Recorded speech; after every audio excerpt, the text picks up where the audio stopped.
जति काम गरेर पनि कसैले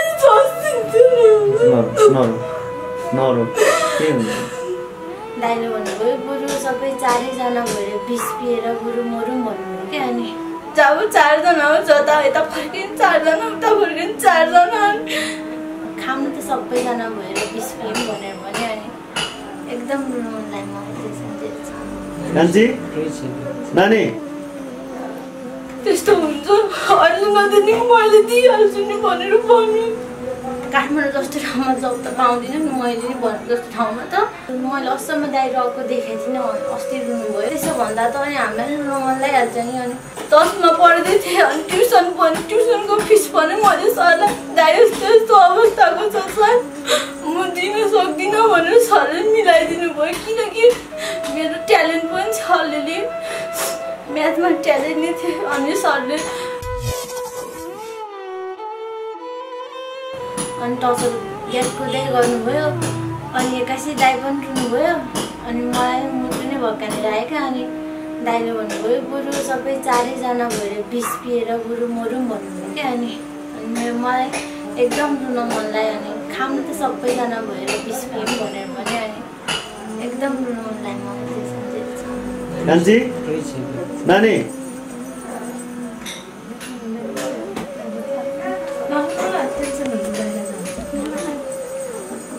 उता कोठामा गएर पनि धेरै नि। अनि मैले नटेन्सन नलिई अलिअलि टर्चर आउँछ। दाइ पनि रुनुभयो क्या। दाइ मैले असम्म दाइ रहेको देखेको थिइनँ अस्ति रुनुभयो। अनि मैले पनि भन्नु रुँदै भने क्या दाइलाई भन्नु नसक्यो टेन्सन नलिनु त्यस्तो टेन्सन आउँछ टेन्सन सल्भ गर्दै जानुपर्छ भने। अनि हुन्छ नि भनेर एकछिन रातै भएर रुनुभयो। भाउजू चाहिँ सम्झाउनु भयो भाउजूले चाहिँ। अनि भाउजूले सम्झाएपछि अनि एकछिनपछि अनि बाहिर जाऊँ बाहिर गएर फ्रेस त हुन्छ भन्नुभयो। अनि एकछिन बाहिर गएर आयो। अनि भित्र आएपछि के अर्कै टचर भए जस्तै हुने क्या दिमागै ह्याङ हुने क्या। अनि त्यस्तो हुन थाल्यो। अनि त्यसो भन्दा त अनि हामीलाई रुन मन लागिहाल्छ नि। अनि पुरै नबुझिकन दाइलाई मात्र टचर दिएकोदै। अनि मलाई पनि अब यहाँ काठमाडौँ जस्तो ठाउँमा जब त पाउँदिनँ नि मैले नि भने जस्तो ठाउँमा त मलाई पनि जहिले नि जब गर्नु पर्दैन तैँले भनेर खालि टचर दिनुहुन्छ क्या। अनि कहिलेकाहीँ अरूले ल्याइदिएको लुगा लाउनु नि हामीले त खास गऱ्यो। अनि कहिलेकाहीँ राम्रो लुगा लगायो भने नक्कली भएर नहिँड्ने यस्तो यस्तो भन्नुहुन्छ छैन नि। अनि त्यस्तो काठमाडौँ जस्तो ठाउँमा अनि हामी सानै छौँ न कोहीले जब मिलाइदिन्छ आफूले भने जस्तो ठाउँ होइन नि त नि। अनि यस्तो ठाउँमा केटी मान्छे पस्न त गाह्रो छ नि।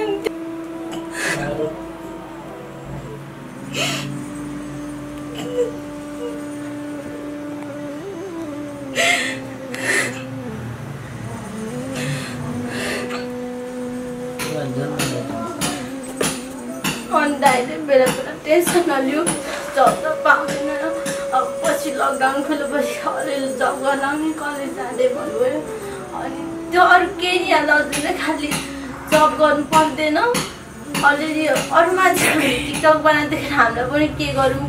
जस्तो लाग्छ। अनि बहिनी मैले बेला कहिलेकाहीँ भाउजूले अरू ल्याइदिएको लुगा लगाएर टिकटक बनाउँछ तै पनि हाम्रो खालि राम्रो लुगा लगाएर टिकटक बनाउँछ यस्तो गर्छ उस्तो गर्छ भनेर गाली गर्नुहुन्छ। यस्तो ठाउँमा न जब पाइन्छ न भने जस्तो ठाउँ हुन्छ र जब गर्नलाई। अनि आफ्नो मान्छे कोही छैन जब चारजना हो जता यता फर्किन् चारजना उता फर्किन् चारजना। अब हामीसँग नि पैसा हुँदैन सधैँ लो ब्यालेन्सबाट फोन गर्नुहुन्छ। अनि पैसा हुँदैन कसरी गर्नु त नि हामीलाई नि सम्झिनु मन लाग्दैन आफ्नो आफन्तहरूलाई। पैसा हुँदैन दाइको अवस्था यस्तो गरिब पैसाको जब छैन हातमा। अनि त्यसरी मैले अलिक गरौँ भने पनि बाहिर गएर गर्ने भनेको त्यही इँटाहरू बोक्ने जस्तो काम मात्र गर्नु पर्यो अरू केही पाउँदैन। हामी जस्तो यस्तो गरिबलाई झन् ठुलो ठाउँमा जबै दिँदैन। अब गएर यस्तो इँटा बोकौँ भने नि कोहीले पनि पत्याउँदैन यस्तो सानो के बोक्दछ भनेर भन्छ।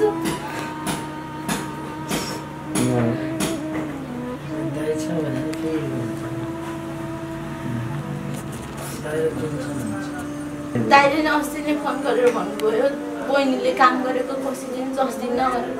त्यो मेरो सानैदेखि मैले जति काम गरेर पनि कसैले जस्दिन्थेन। हो त्यो चाहिँ हो कहिलेकाहीँ कसैलाई त्यस्तो पीडा हुन्छ बिचरा उसको मनमा धेरै बिजेको कुराहरू छ क्या दाइले चाहिँ कहिलेकाहीँ त्यस्तो हुन्छ अरूले नदिने मैले दिइहाल्छु नि भनेर भन्नु सानैदेखि दुःख काम गरेँ घाँस काटेर यस्तो गरेर उस्तो गर्ने तर कसैले पनि बुझेन अहिले आएर त्यस्तो 1 वर्ष गाउँ जस्तो ठाउँमा बाबाले पनि पैसा थिएन दाइ एउटा बस्न गाह्रो थियो 10मा पढ्दै थिएँ अनि ट्युसनको फिस पनि मैले सरलाई दाइ यस्तो यस्तो अवस्थाको छ सर म दिन सक्दिनँ भनेर सरले मिलाइदिनु भयो किनकि मेरो ट्यालेन्ट पनि छ अलिअलि म्याथमा ट्यालेन्ट नै थियो अनि सरले पढ्दैन तैँले दिन म अरू सर मिसँग कुरा गर्छु भन्दै अनि हुन्छ नि तपाईँले ट्युसन फिस एउटा लिनु भनेर 3 महिना जति पढ्यो 3 महिना पनि नानी सानै थियो बहिनी सानै थियो अनि 4 बजी उठेर भात तरकारी पकाउँछु कहिले भातै पकाउनु भ्याएको थिएन नानीले पकाएर ल्याइदिए भन्यो अनि कुनै बेला उसले तरकारी नै पकाउँछ थिएन आगो बाल्नु पर्थ्यो अनि तरकारी पकाउनु नसक्दाखेरि मैले साथीको दरी तरकारी मागेर खाएको दुःख गरेको छौ त्यो त थाहा छ नि तिमीमा जिम्मेवारी छ सानो बहिनी छ अब दाइ यस्तो बिरामी अझ हिजो अब भाउजू नआउँदैखेरि झन् कति पीडा थियो होला तिमीलाई होइन मम्मी पनि बिरामी दाइ बिरामी बुवा नाइ भाउजू छैन सानी बहिनी छ त्यति बेला तिमीलाई त्यति बेला त एकदम लोड थियो नि झन् अहिले भाउजू आएपछि त मलाई धेरै सम्झाउनुहुन्छ अब भाउजूलाई नि कोही बेलामा टेन्सन हुन्छ धेरै टेन्सन दिनु हुँदैन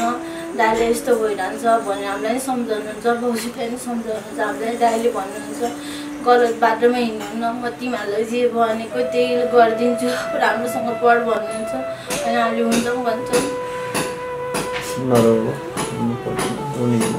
टेन्सन त छ नि तिमीलाई पीडा छ त्यो दाइरा यस्तो छ त्यसैमाथि अरूले दुनियाँले टर्चर देखाएर तिमीलाई पीडा छ नि बुझ्ने भनेको बहिनी तिमी मात्रै छ कति पीडा छ त्यही भएर कुनै टेन्सन भयो भने टेन्सन नलिनु दाइ भन्थ्यो सँगसँगै हुन्छु अब गर्न सक्दा अहिले मैले केही पनि गर्न सकेन नि भर्खर पढ्दैछु अनि पढ्नु अलिकति पढेर म पनि के गर्छु भनेर त पढेको नि ल राम्रोसँग पढ्ने बेला हो तिमी पढ अब धेरैले चाहिँ साथ सहयोग गर्नुहुन्छ तिमीहरूको पनि अब भनौँ न पढाइको लागि पनि कति टेन्सन छ होइन यत्रो कलिलो मुनाहरू जसले चाहिँ अब केही गर्छ नि त भोलि राम्रोसँग पढेर तिम्रो पढाइ राम्रो छ भन्ने सुनेको मैले नि होइन अब तिमी देख्दाखेरि पनि त एक्टिभ छौ है कान्छी चाहिँ अझै होइन अब नातिया तिमीहरू सबैलाई राम्रो हुन्छ अब यता अब भाउजू हुनुहुन्छ तिमीहरू सबैजना मिलेर आनन्दले बस दाइ भाउजू दुईजना बहिनी राम्रोसँग कान्छी कान्छी कान्छी यता हेर त उसले जान्छन्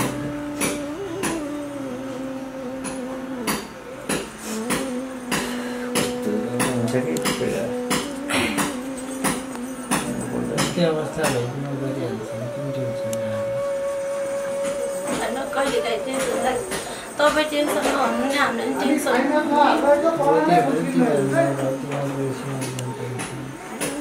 त्यही भएर सम्हालेर राख्नु सानो भाइ दाइलाई हेर त दाइलाई फेरि दाइ हस्पिटल पुग्नु पर्छ नरोके यता दाइलाई हेरिदियो विक्रम दाइलाई हेरिदियो ल दाइलाई गाह्रो हुन्छ फेरि यता हेर हेरिदियो दाइलाई गाह्रो हुन्छ फेरि दाइलाई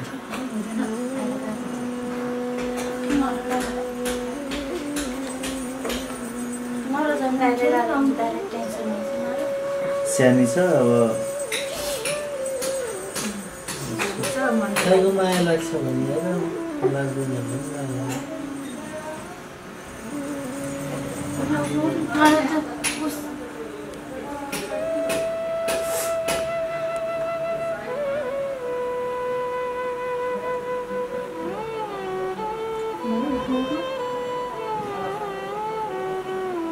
ल उठ ल उठ आज तिमीले कान्छी टेन्सन कान्छी ल उठ यता हेर त दाइलाई गाह्रो भयो नि हुन्छ अब रुने होइन अब उठ ल यत्रो साथ सपोर्ट सबैले साथ सपोर्ट दिन्छन् सकेको छ ल यता हेर त रुने होइन अब भयो ल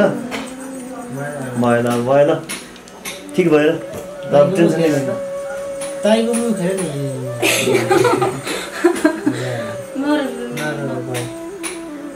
सकियो हाँस्दै त कति राम्रो हाँस्दै रहेछ यो नानी ओइ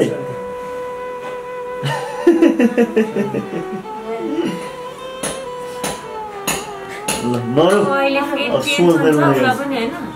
सम्झिँदै रुँदै गरेँ टेन्सन छ अब अनि फेरि स्कुल पनि सुरु भएको छ अब स्कुल पनि अनलाइन सिस्टम पढाउने भन्दै भन्छ वाइफाई छैन वाइफाई छैन अनि त्यो भएर पनि अहिले स्कुलमा पनि पढाउनु पाएन पढाइ डिस्टर्ब भयो अब घरमा बसेर अब बिहान बिहान आफै पढ्छ कहिले बिग्रम बेसी